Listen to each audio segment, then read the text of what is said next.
Hello, everyone. I hope thank you all for joining us here tonight. My name is John Kennedy, and I am the Specialist of Engagement and Education here at the Indiana Historical Society. And tonight we're going to be talking about the History Happy Hour, Manuscripts, Books, and Reading with our guest, Tamara Hemmerlein. Before I pass the mic over to Casey Terry, who is our moderator, just a little bit of business we have to get through first. Here at the Indiana Historical Society, we are Indiana Storyteller, connecting people to the past. We collect paper-based items such as books, paintings, letters, photographs, and more to tell Indiana's unique stories. We then find ways to share these stories through publications, exhibits, and events such as this one.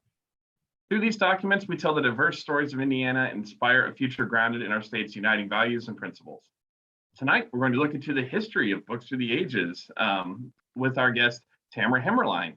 Tamara is our Director of Local History Services here at Indiana Historical Society. And thank you for joining us.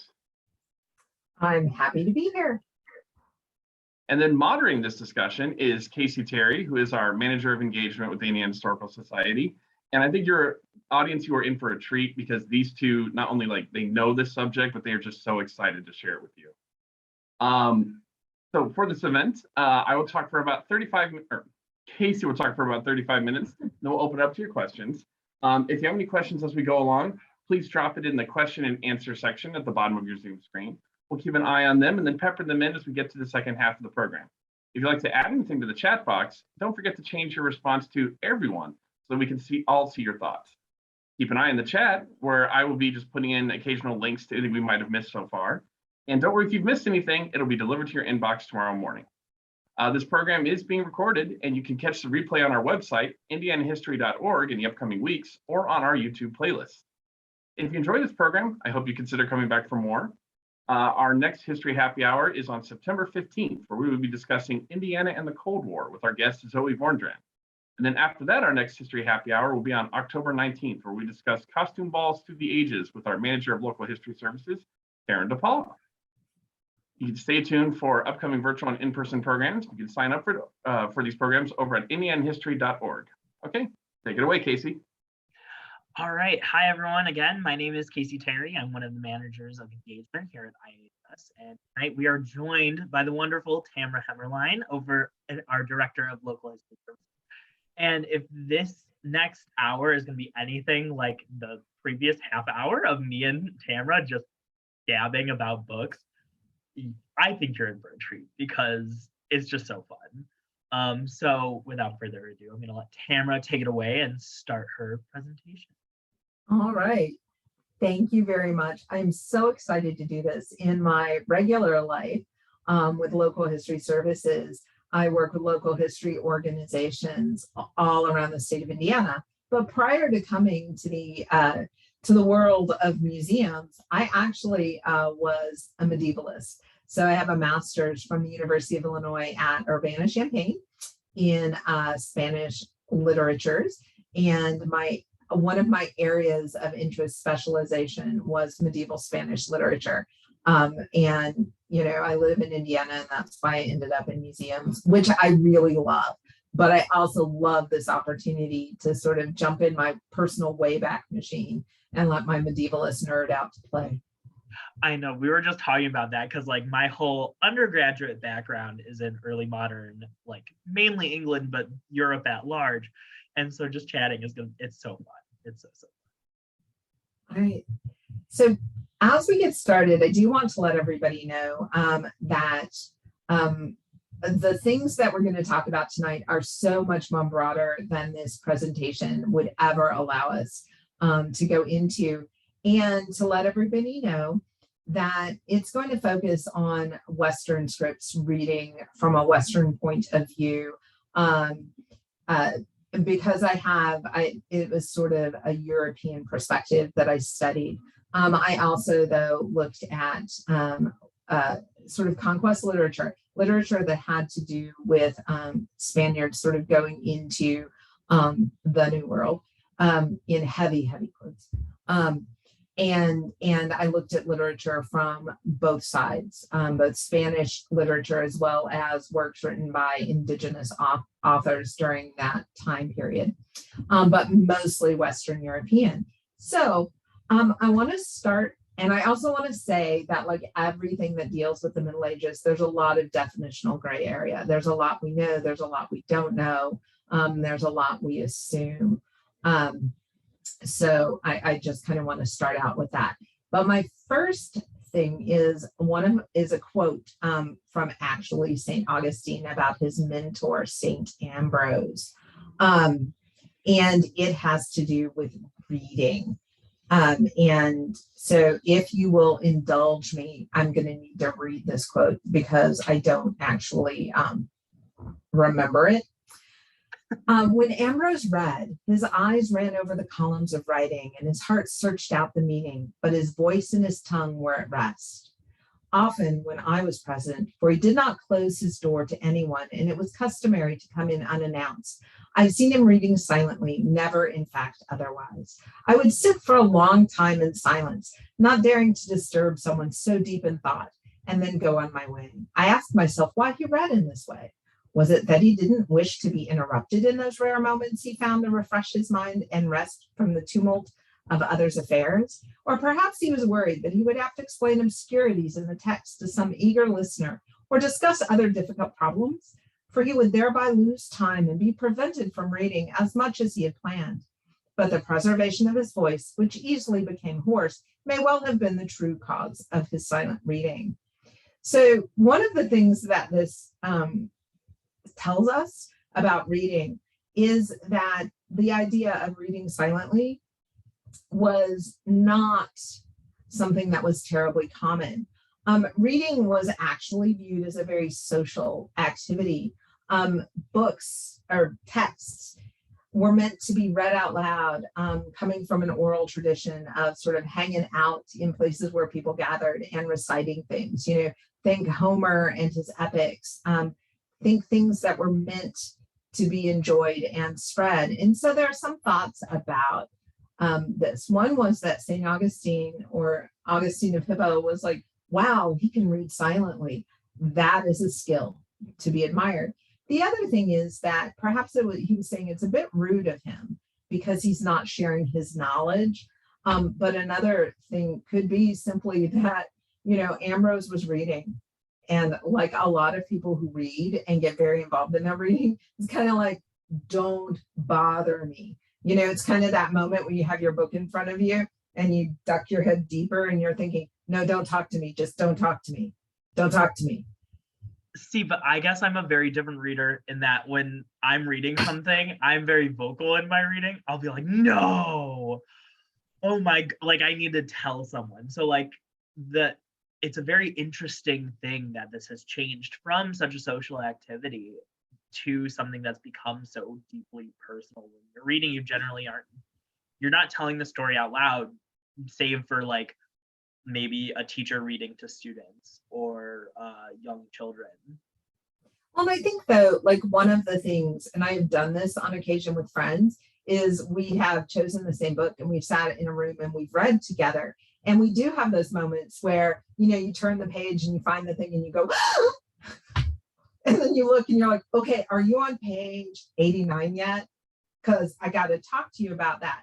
And I think when you look at reading in the Middle Ages, that was sort of something that would be expected, that you would have these groups of people that would get together and they would discuss the ideas. They would read aloud, whether that be from, you know, later on a book or a scroll, or whether it was somebody who had memorized some things. That idea of being communal, I think, is something that we've lost track of a bit over time. You know, so when my friends and I choose to do that, sort of read, I had a friend and we read on her front porch. And people would stop by and they'd say, what are you doing? And we're like, we're reading this book together. And people are like, oh, that's a really cool idea. And I have a friend now, and we'll just pick a Saturday and kind of do that. I think we've lost track in some ways of that idea that reading is communal, and that it has been communal traditionally through the years. Well, and you mentioned oral tradition, and like we don't have like a space for that really anymore. Like if you're if you're going somewhere for like entertainment purposes that's more communal, it's generally like we're gonna go see a play, we're gonna go see a musical, we're gonna go to the movies, we're gonna watch TV together. Those spaces that like it's almost like these like oral readings have turned into performances of their own. Well, I think some of that could be, so when you think about the Middle Ages and you think about manuscripts, so you have works that are on parchment, say, or something like that, and the circulation of them is pretty limited. You know, although there have always been, well, for a very long time, there have been libraries and there have been booksellers and people who trade in books or scrolls or information. You know, so in the Middle Ages, you have things on parchment and you have copyists. But even that was a bit of a communal activity. If you think about, you know, in our heads, we picture kind of the monks sitting in a scriptorium, you know, in the room where they're writing and they're beside windows. But a lot of times they're not alone in the room. There are other folks in the room copying things down. And so they would have in front of them an exemplar. So they would have the text that they're copying, and that's in front of them. And then they would have their parchment, which is there, and they'd be holding their penknife and their quill, and they'd be writing. And perhaps next to them or in front of them or behind them is another person doing the same thing, prepping these manuscripts to go to an illuminator, who's then going to do some really zhuzhy fancy stuff that we can talk about later because it's really cool. In the margins, and it was sort of it was a whole body thing. So you're looking, you're writing, you're holding the paper. Maybe you're listening to what's going on outside. You're listening to the other folks in the room. And I think sometimes that's where we get the really cool things written in margins. You know, sort of folks commenting on each other, or the private jokes or the drawings and things like that. So I think in some ways, some of the things that used to be a little more communal, like reading, like copying, like writing, have become a little more insular now. That makes me think of medieval high schoolers just writing in the corners of their notepads. Well, you know, you have things in the edges, on the edges, you have wonderful marginalia, and those are things that are written along the edges of manuscripts.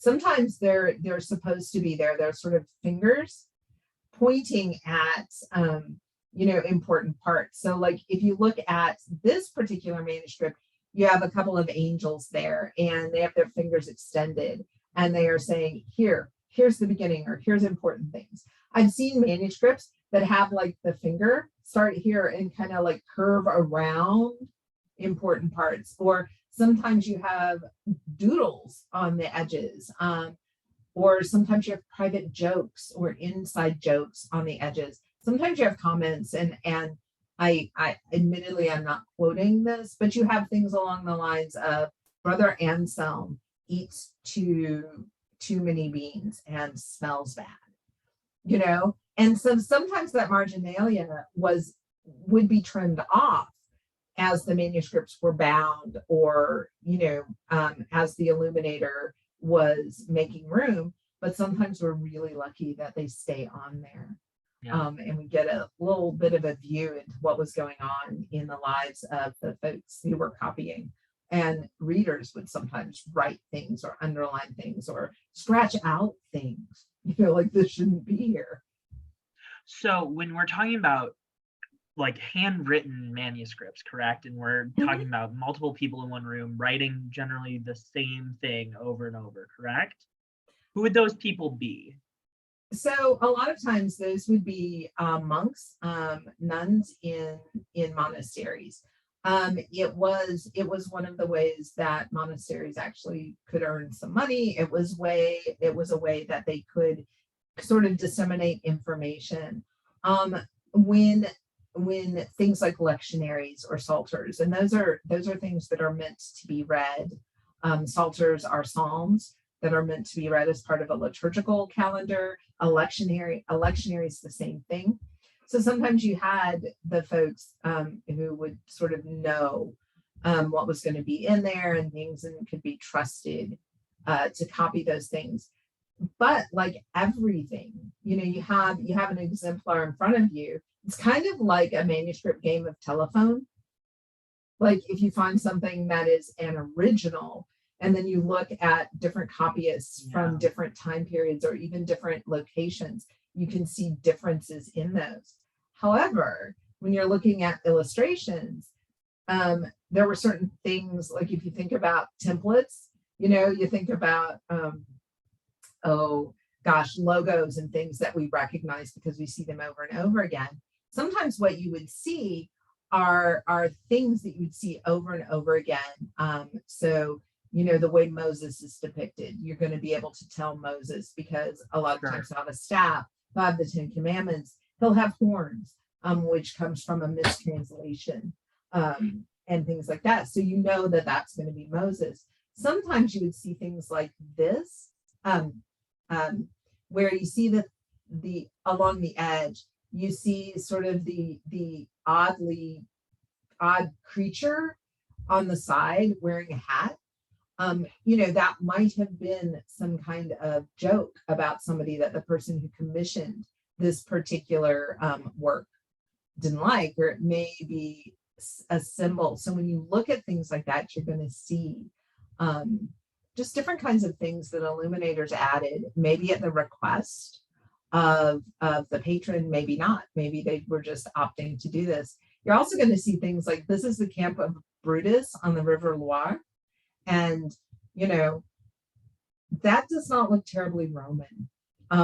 So what you see a lot of times in illuminations and in paintings and drawings is people taking what they know in their daily life. So a military encampment from Flanders in the 1470s and saying, oh, okay, so Brutus's tents would look like this.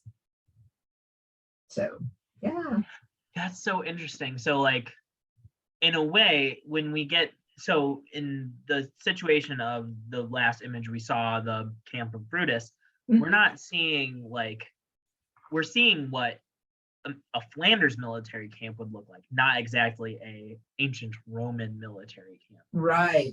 Which is another thing that you could really learn from these manuscripts that you might not think of. Oh yeah, it gives us kind of a peek into what people were seeing or what they were used to seeing sort of in their daily lives when they looked out their windows. That idea of we're going to do some things and this is going to make people who are aware, they're going to know that this is actually a reference to the Duc de Berry, who did a famous book of hours, who commissioned, he and his brothers commissioned some famous books of hours. You're going to know that's who did this because this is what I recognize, or this is his countryside, this is his land or whatever. I think the other very interesting thing about that image is the colors. It's so colorful, it's so vibrant. And when we think about the past, I think, especially when we see like film, old films, movies that are either in black and white, sepia tone, it pulls out so much of that vibrancy in the color because we know there's a disconnect in our head of we know that life was not in black and white in that time. And seeing manuscripts like this really go, oh, they had colors too. They had this vibrancy of life as well. And it kind of pulls you into the past a little bit. Well, I think when you look at things like this, and you're right, we're used to seeing Histria in sepia and black and white. Think about images that we see and like you said, movies and things. But then even looking at early printed books. So early printed books actually have a particular name. They're called incunabula. And those are books that were printed in the first 50 years after movable type was invented. So from about 1450 to 1500. And so you went from, a lot of times you went from these medieval manuscripts that were bound into codex form, which is a book form, going from scrolls to codices. and they were brightly colored. You had the illuminations, and then you sort of move into early printed books, and then printed books beyond that. And again, we're back to black and white because, sometimes folks would send those to colorists, and say, color these in, or sometimes you would see things with a red ink or a blue ink or something like that. But they really weren't as colorful as those manuscripts, because they were just kind of settling into this idea of printed books. It was brand new technology. And, so again, we go through this period where if we're looking at older books and we're thinking in black and white again. That's so sad though, that we lost that. Well, and it loses that that individuality. So like if a nun or a monk is writing something in the margins, you don't get that anymore. Or if someone's doodling on the side, we miss those doodles. We miss what life was like back then, because we've all of a sudden we've gone from that color to that black. Well, here's the thing though, I think it depends. Yes, we lose that individuality, but if you look at medieval manuscripts, very often, when you look at fonts, you look at the hand, you look at the script. And so folks who study that sort of thing are called paleographers. And sometimes I think if I'd have known I could have been a paleographer, that's what I would have done, because I was just fascinated at looking at manuscripts and even looking at early printed books and seeing what choice of scripts folks made, what choice of letter style they made. And so sometimes what you can do is you can look at a manuscript and you can say, here is this particular area, this is the type of script they use during this particular time period. And, sometimes you can even say at this particular monastery, at this particular bookseller, this is a script they most often use. And you can tell differences, here's how they hooked a letter. Here's how a particular person hooked a letter or underlined a letter, or here's a particular abbreviation that individual uses. And you can see the same sorts of, and so that's a little bit of an individualization. We may not know their names. Sometimes we're fortunate, very rarely, and there's some indication of a particular name in kind of an end note, a colophon in the back of a book or a manuscript. But then when you get into printed books, when you look on the title page, that can give you some of that same sort of individualization, I guess, because that title page will tell you not only the title of the book and the author, but not always, but it will say who printed it, when it was printed, who sold it.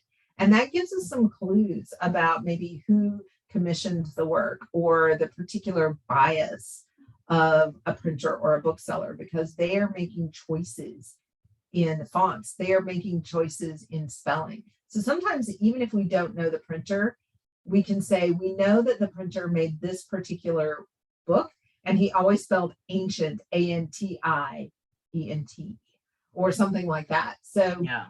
we can track it down. And so while we do lose sort of that individualization that comes from illuminations and things like that and marginalia, there are other places where we can pick it back up a little bit. It's kind of like, you can see it now a little bit. Like if you turn to a back of a book, sometimes in the very back of the book, it will tell you what font was used and what that font came from. So like in a modern book, you may have something where, you have the printer says, this book was printed using this font, and here is the history of that font. It started with a font from 1595, like the one, a note on type. Although modeled on the Aldine type used for Pietro Cardinal Bembo's treatise De Etna in 1495, Dante is a thoroughly modern interpretation of the Venerable Face. So this particular typeface, this particular font, has its origins in 1495. And so this modern book printer and publisher made a decision to use this font because it is supposed to do something for us. It is supposed to, the fonts that a current book is printed in, much like earlier printed works, much like manuscripts, was chosen for a reason. And it can tell us a lot about the book or the printer or the choices of the author. That is so interesting. Very nerdy, yes. Yes, but I love it. No, because like it brings up a lot of questions of like, so we have the paleographers and they're like, they go through, they're like, I know that this book was written in 1200. I know it comes from France because they do their S's like this.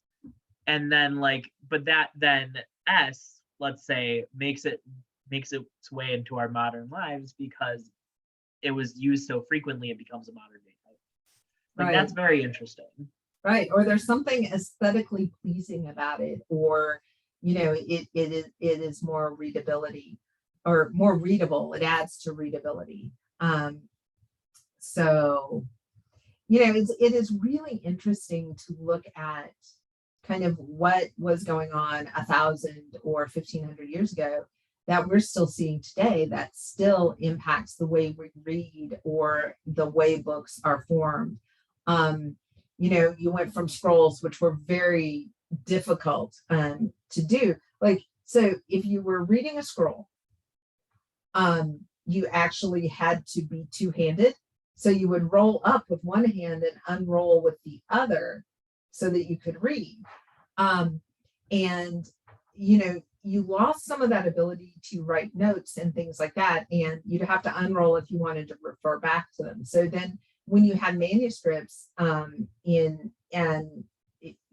you'd have a piece of parchment that was a certain size, and you would know, here's the size parchment I need to make this, to fold this many times, to do this many pages, to write this information. And you would have to number things a certain way. And so sometimes we'll see, you can still sometimes see it in printed books, maybe a small number on one side, and that tells you, it's like, it's not actually a number exactly, it's a quire mark. So it's like, this is 1, this is 2, this is 3, this is 4. So when you're folding them and binding them to a book, here's the order they go in.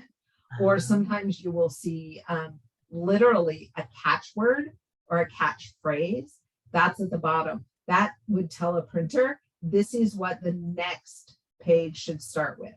And if your next page doesn't start with this word or phrase, you've messed it up. You've messed up the numbering, go back and do it again. And so, we've got that kind of thing that sometimes you will see or has entered our language. Oh, that's a catchphrase. It's something that is supposed to make us know something or literally catch that bit of information so that we can use it later. So when people were like, hey, that's a book, people would actually get various manuscripts and they would have them bound together. And that could tell you a lot about the person who bought those books. Like sometimes it seems random, but at some point in that person's head, these things went together. And sometimes, sorry, go ahead, Casey. No, I was just wondering, so we're talking about the printing process. And so I guess something that we haven't really talked about up till this point, but like, who was buying books at the time? And when they were buying books, you talked about booksellers and like, not a mass production of books per se, because that wouldn't have come until there was, ability to print. But who was buying those books? And if you wanted a book, was it more made on an individualized basis? So there is evidence of booksellers sort of back in antiquity. A lot of what we do, like if you think about libraries and things, a lot of our libraries are designed very much on a model that, we see in ancient libraries. Booksellers are mentioned in things like in Pompeii and things like that. But the way it would work is very often an author would sell his or her, mostly his, that we know of, to a bookseller. And then the bookseller would have copies made and would then sell them, and would pay copyists to do them. So once the author sold his work, he lost control of it. So the copyist, a bookseller would say, hey, I want X number of copies of these made. And again, sometimes you'd have then that manuscript telephone thing where the author might actually look 10 years later at the work and say, I didn't write this. I didn't write this scroll. This was not mine. But so anybody could buy them, or folks would go, they'd borrow, say, you would borrow a book from me. And I would say, sure, Casey, you can have a copy of this book. And you would take it to a bookseller and pay them to have a copy made. And then you would have that book as a copy, and you would give that book back to me. So in a modern sense, I am going to the Xerox shop down the street and saying, hi, I'd like this copied. Yes. Which we do not condone here at IHS, by the way. That is no, copyright is important. Yes.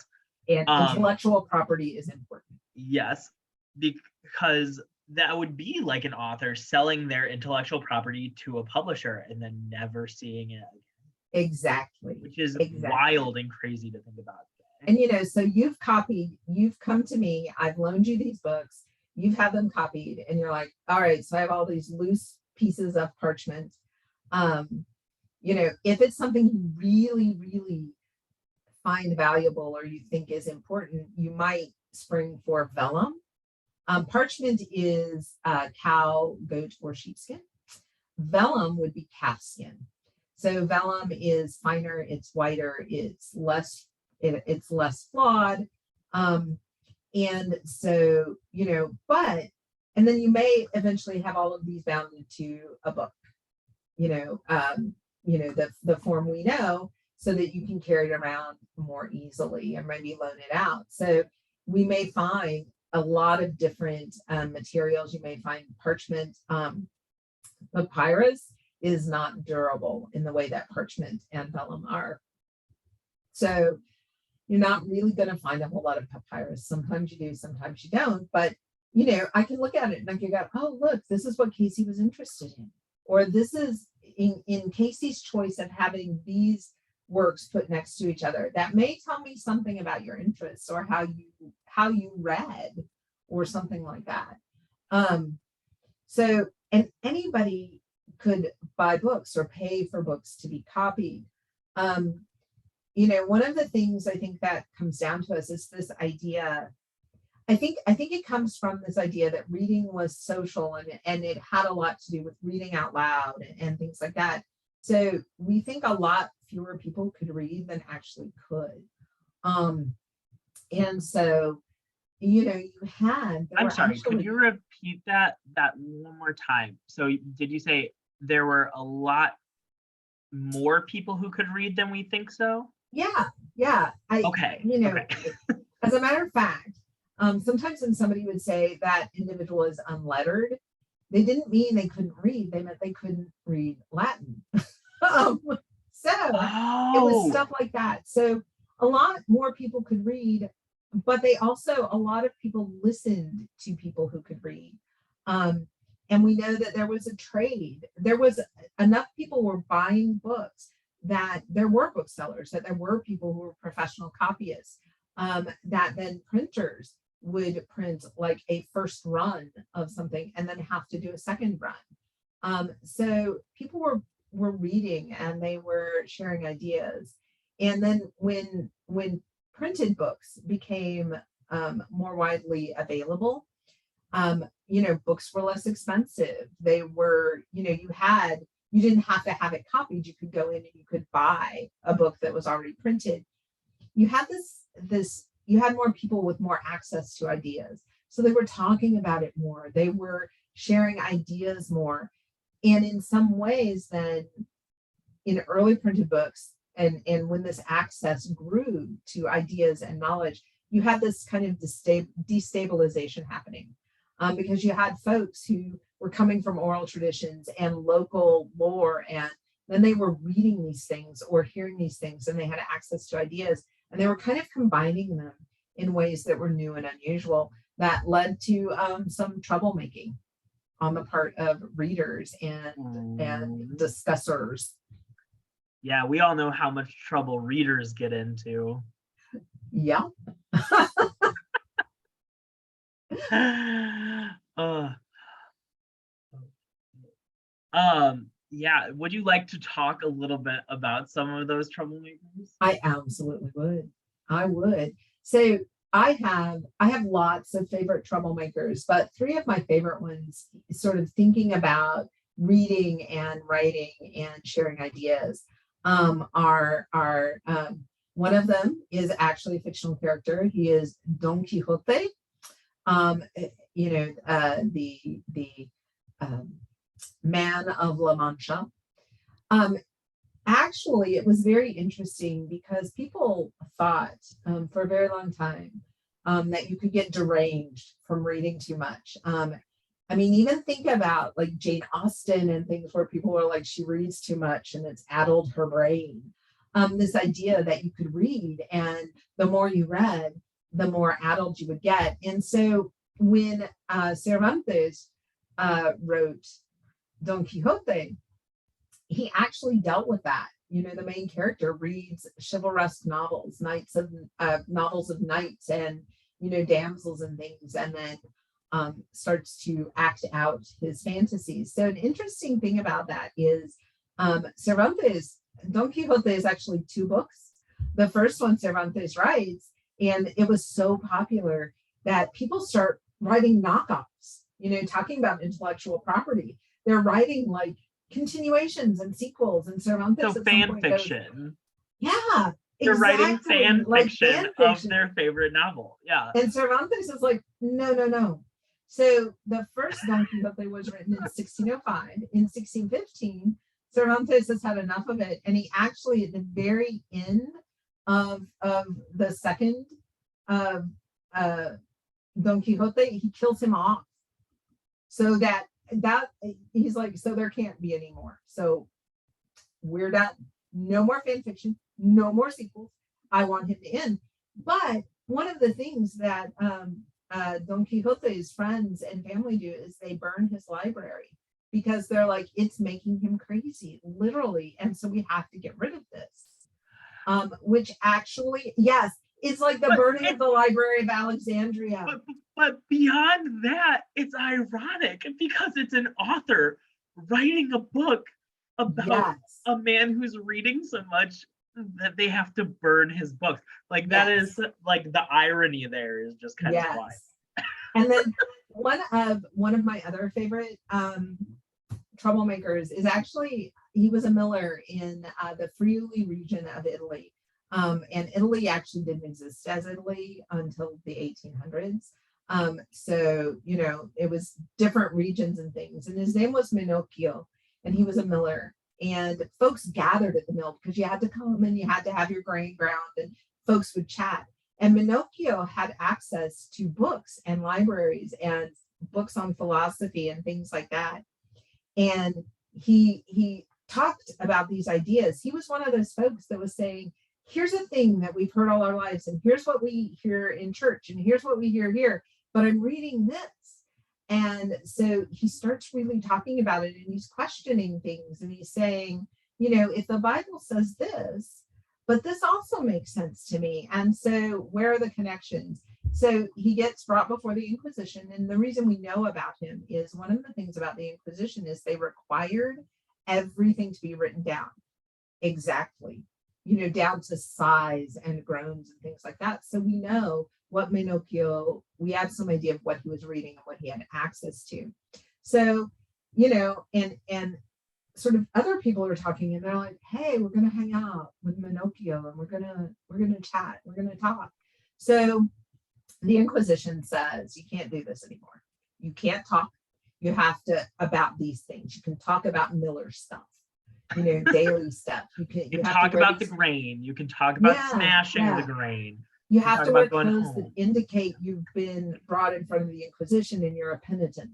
So later in his life, Minocchio just can't help himself. Like he's like, he does a pretty good job. But then later in his life, he's like, I've got to talk. I've got to share these ideas. And I was telling Casey earlier, sometimes I get like I have this idea and it feels like an itch. And I'm like, I've got to get this idea out. So I really identify with Minocchio.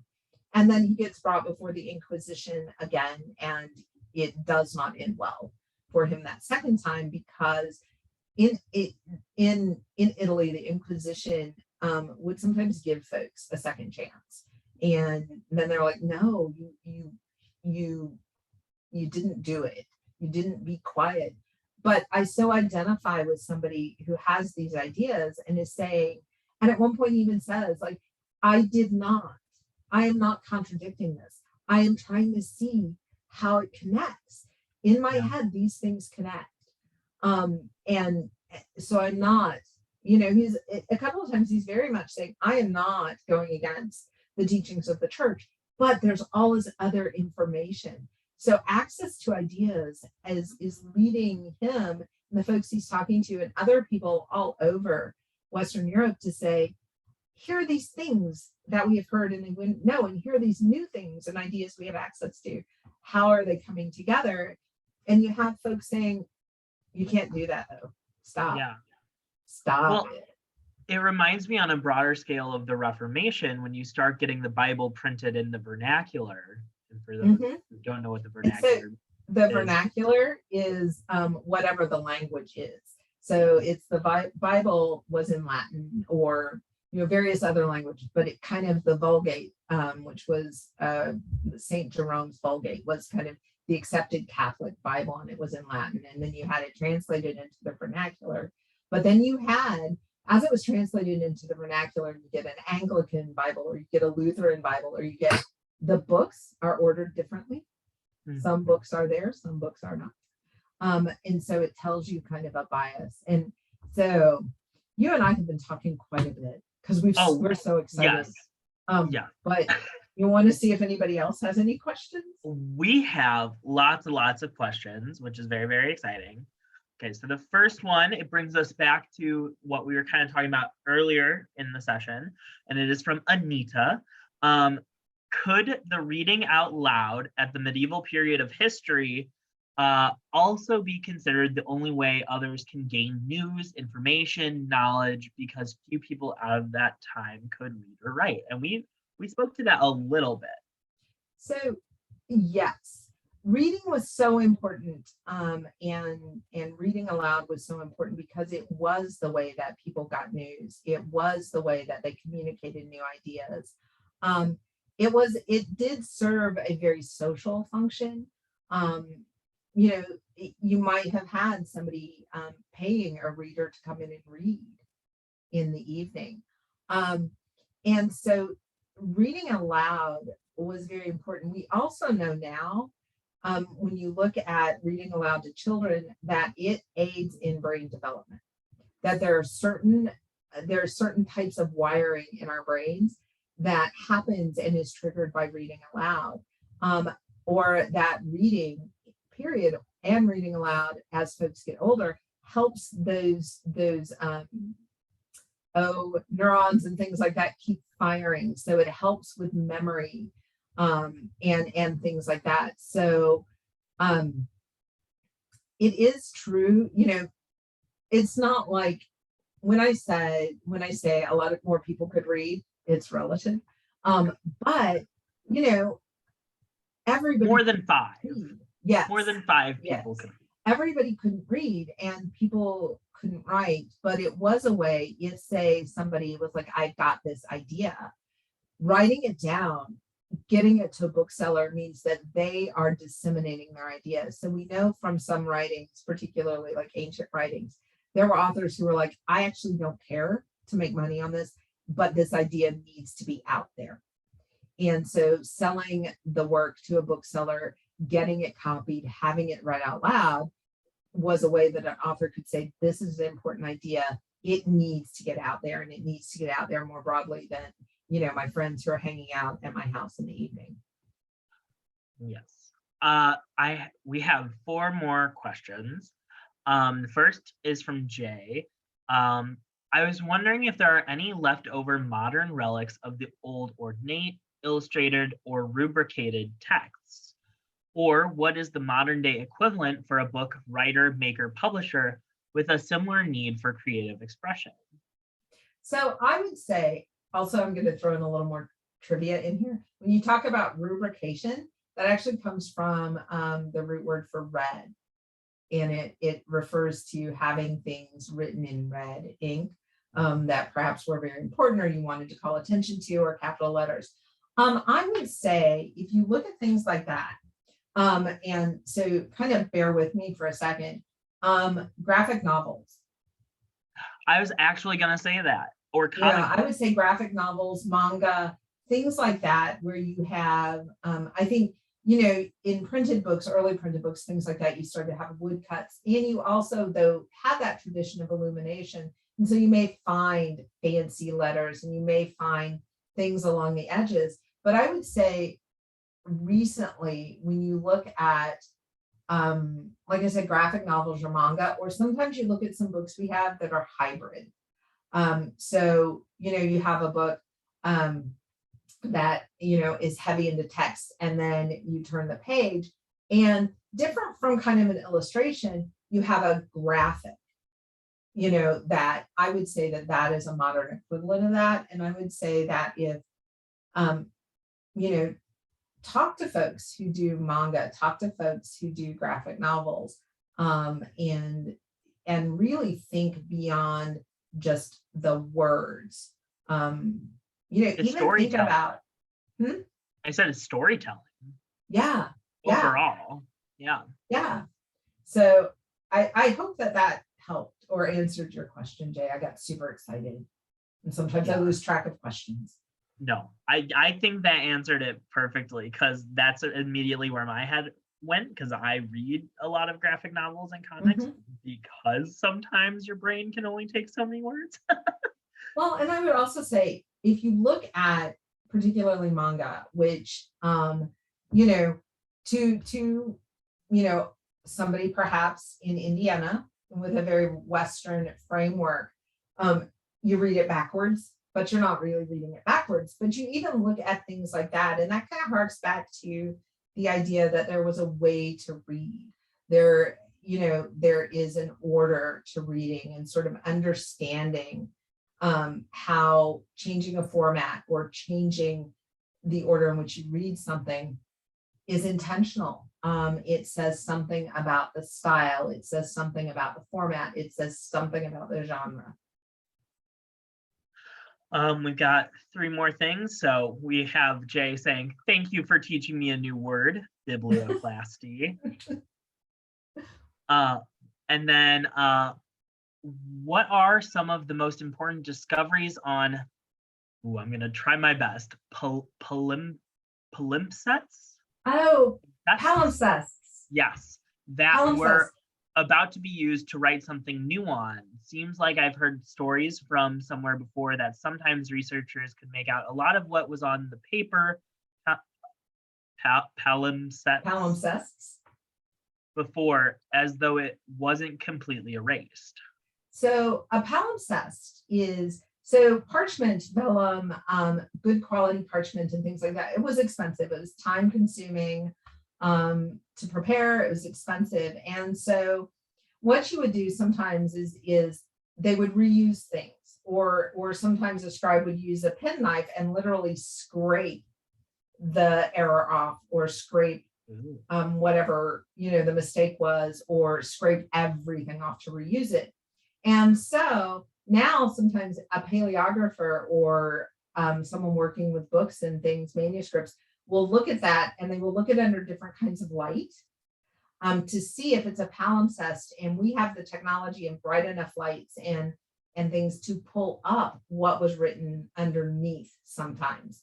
And so, sometimes you can see, and this is, an example of somebody whose name was in the manuscript, and maybe they have fallen from favor, or somebody is like, no, we need a different patron, and they'll scrape that off. And sometimes you can see the original underneath the reused ones. Off the top of my head, I can't think of any super important discoveries. That's not to say there haven't been. Palimpsests, just for me in general, are exciting. because you have this blank slate, and then you have so the palimpsest is the blank slate, and then you have the stuff over it. And I would say back when I was doing medieval stuff and in the rare books room at the University of Illinois, looking at manuscripts, I would get terribly excited by anything I could see in, around, or under what was written there, because I'm like, it's just a little mystery. It's a fun kind of puzzle to work out. And then kind of let your mind go, like, why was this reused? What is under here? Yeah. Oh my gosh. Yes. Yes.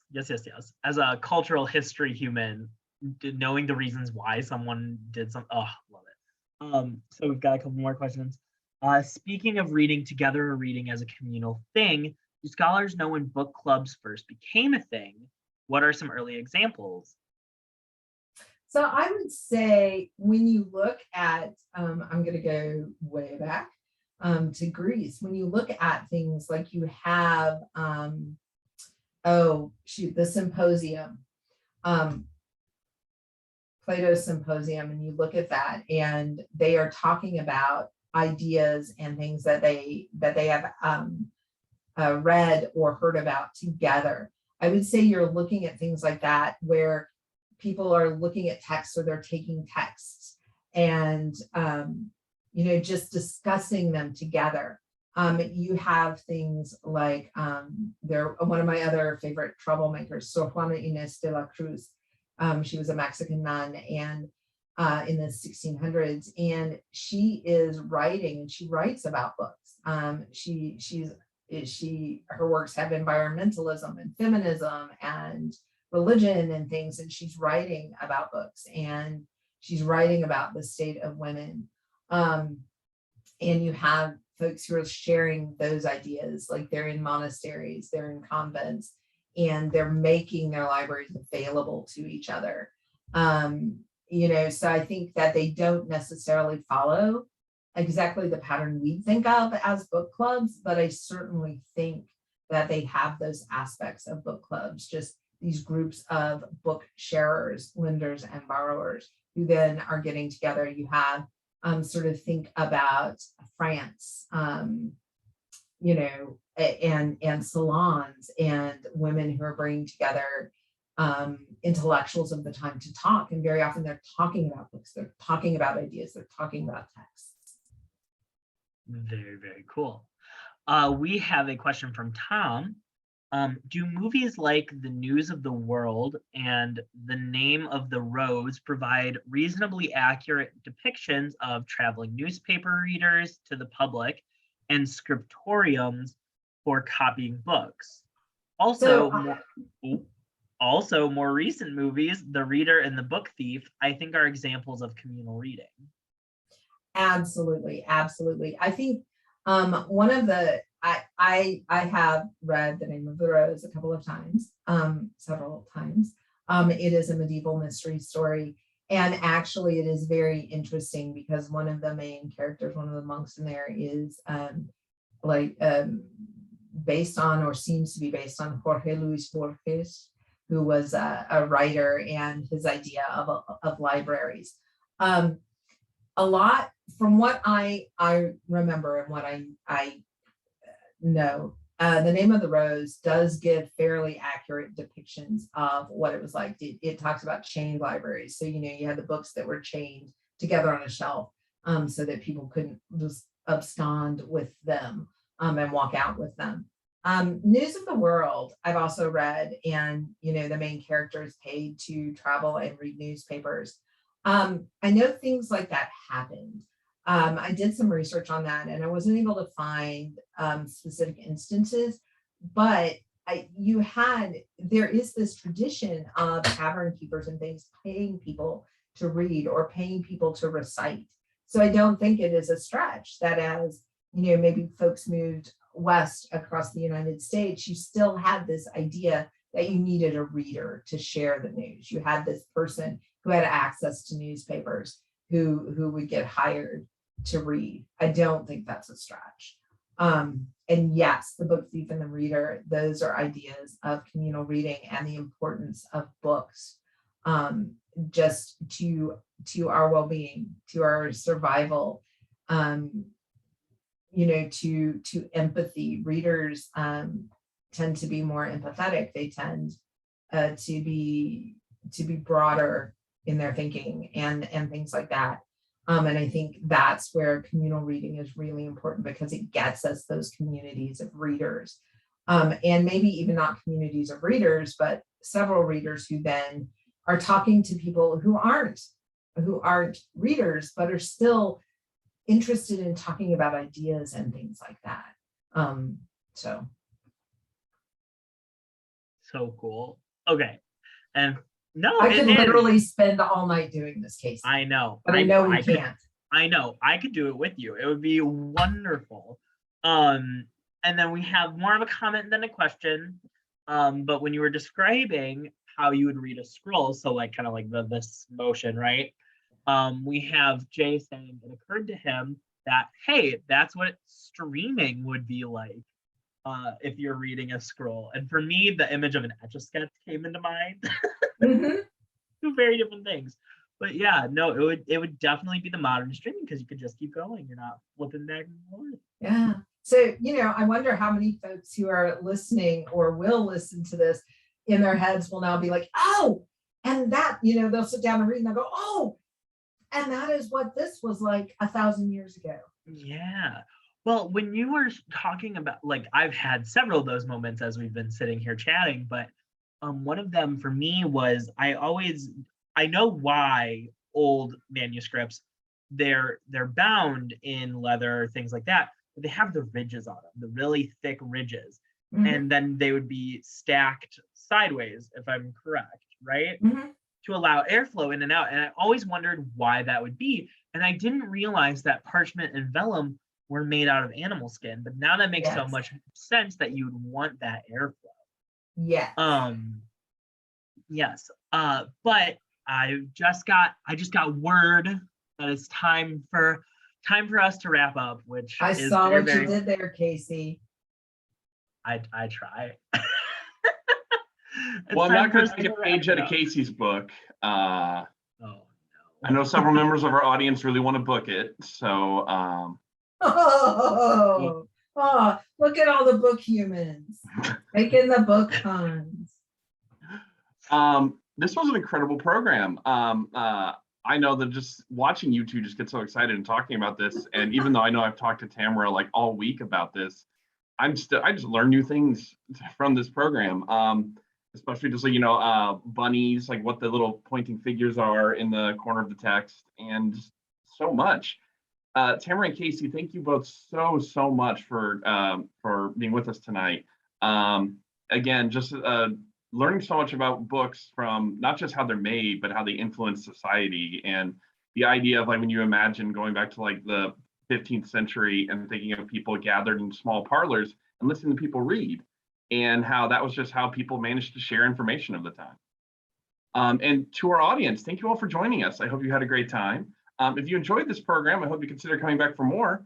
Our next History Happy Hour is on September 15th, where we will be discussing Indiana and the Cold War with our guest, Zoe Vorndran.